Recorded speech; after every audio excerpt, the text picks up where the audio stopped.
Pendant 4 ans, le littoral dunkerquois, le littoral belge et le Luxembourg belge se sont associés autour du projet Tendance pour développer une offre touristique unique.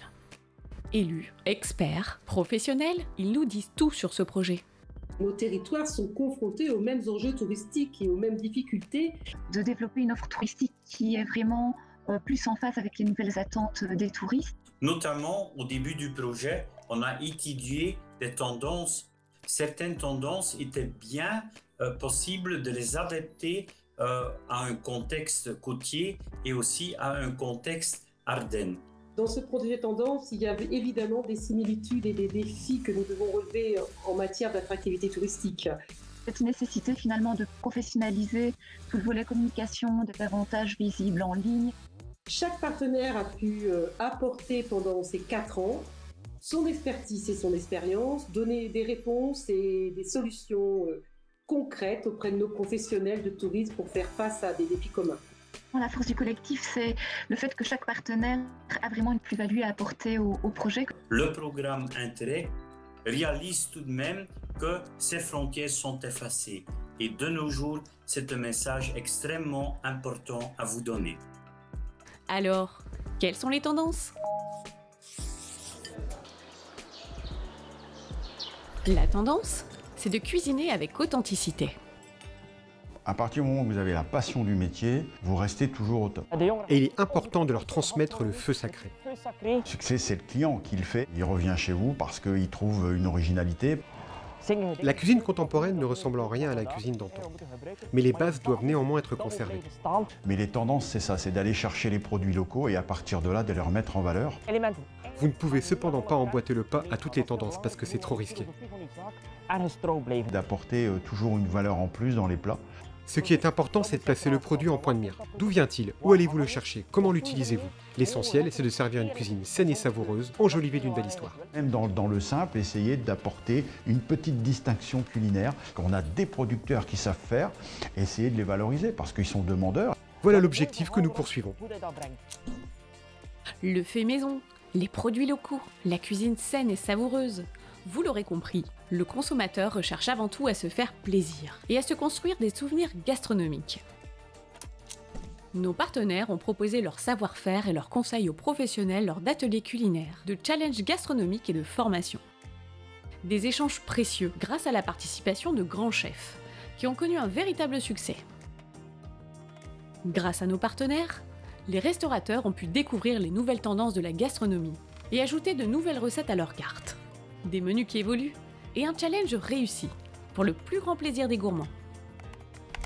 La tendance, c'est oser se démarquer et être connecté. Savoir faire de la veille, de concepts de tourisme, de la veille de tendance. Je me balade à pied et à vélo et je suis payé pour le faire. Je m'occupe de communication, de patrimoine et je fais du coaching aux entrepreneurs du tourisme. On ne le redira jamais assez, vous formez et ultimement sachez écouter vos clients. Si vous souhaitez recourir au storytelling dans votre entreprise, il faut miser sur les émotions. C'est la différenciation. Votre capacité à ne pas faire comme le voisin, comme le confrère ou le concurrent, mais vraiment vous rendre unique. Donnez-lui de l'importance dans votre histoire. Vous donnez une autre dimension à votre histoire. Elle sera davantage partagée sur les réseaux sociaux. Les quelques tendances fortes à retenir sont déjà dans les offres que va chercher votre voyageur. Il cherche une offre qui est à proximité de son domicile, des lieux privilégiant le respect de son intimité, et enfin il recherche des lieux responsables par rapport à une politique environnementale.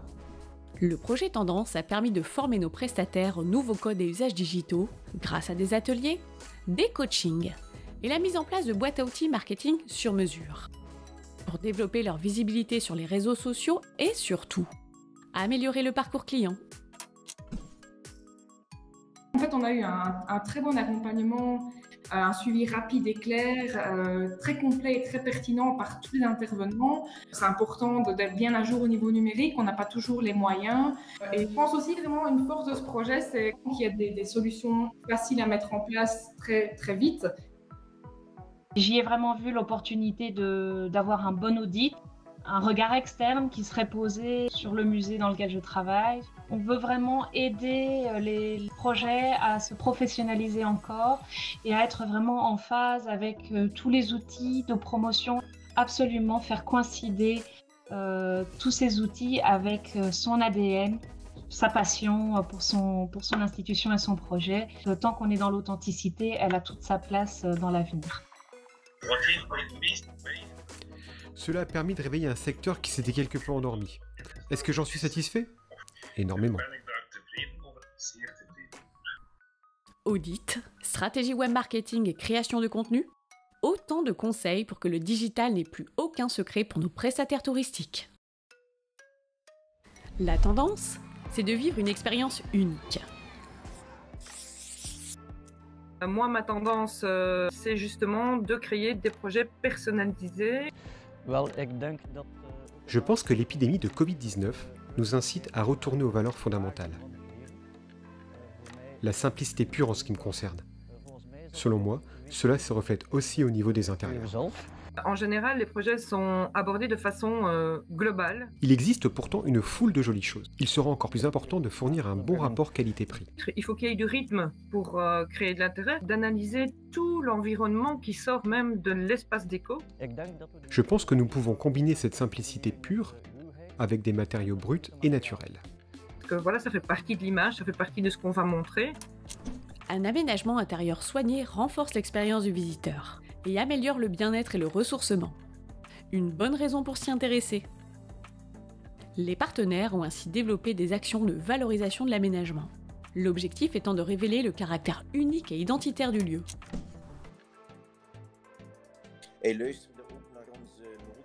Il a vraiment prêté attention à nos besoins, parce qu'il était important pour nous d'attirer un segment assez large.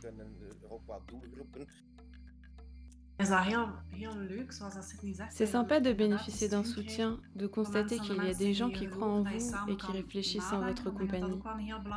Je pense aussi qu'il est important de pouvoir se concentrer avec des personnes de différentes disciplines.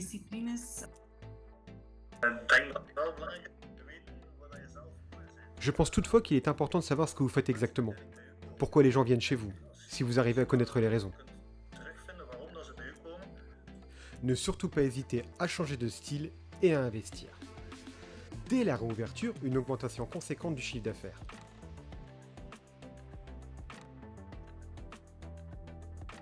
De nombreux établissements touristiques ont ainsi bénéficié de conseils d'architectes, d'étudiants en école de design et de professionnels de l'aménagement pour optimiser leur espace et l'expérience des visiteurs. La tendance, c'est de sortir de l'ordinaire. Développer de nouveaux produits et services pour créer de l'expérience pour le visiteur, plus d'authenticité, renforcer des liens, créer de nouveaux souvenirs en famille, entre amis, se ressourcer, déconnecter, permettre la découverte autrement, développer une offre adaptée et singulière, donner plus de place à la détente et au ressourcement, par des expériences inédites en solo ou partagées aussi en couple, entre amis ou en famille, et par un contact retrouvé avec son environnement, ses richesses et ses bienfaits. Au-delà du cadre et de l'environnement, les visiteurs cherchent à vivre une expérience unique, avec des produits et services qui sortent de l'ordinaire. Ils veulent de l'authenticité, du bien-être et un souvenir inoubliable de leur séjour. Le projet Tendance a permis aux prestataires de mieux cibler les attentes des clients et de leur donner l'inspiration nécessaire pour développer de nouveaux concepts. Grâce au coach, vous bénéficiez d'un savoir-faire important dont vous tirez profit. L'intérêt en fait de travailler avec un partenariat comme Interex, c'est que c'est toujours bien d'être supervisé, même si on y met toute sa bonne volonté. Parfois, il y a des petites choses auxquelles on ne pense pas. La manière dont nous avons pris part au projet Tendance, c'est qu'en fait, sur Tenville, dans le Luxembourg belge, nous avons lancé un concept de développement touristique, la pratique du bain de forêt, de donner écho à la pratique du bain de mer qui est proposée au littoral. Grâce au projet Tendance, on a pu voir se concrétiser cette idée de faire réaliser des petites cartes tir-tic promotionnelles. Ensuite, par rapport à la manière dont on a fonctionné avec Tendance, c'est d'avoir des idées au niveau personnel, mais de la jouer collectif, évoluer, s'adapter, et il y a ce qui se fait, ce qui va se faire, et donc il faut être en éveil tout le temps finalement. Les prestataires ont ainsi créé des fiches d'idées, des jeux à destination des familles, et tout un tas de nouvelles activités insolites. des activités originales pour des souvenirs uniques. Tendance, c'est une aventure transfrontalière qui a permis de valoriser nos partenaires et leurs projets touristiques. Une opportunité unique, offerte par le programme Interreg France Wallonie-Flandre. Vous avez des projets plein la tête et manquez d'inspiration pour vous lancer ? Rendez-vous sur les sites du projet Tendance.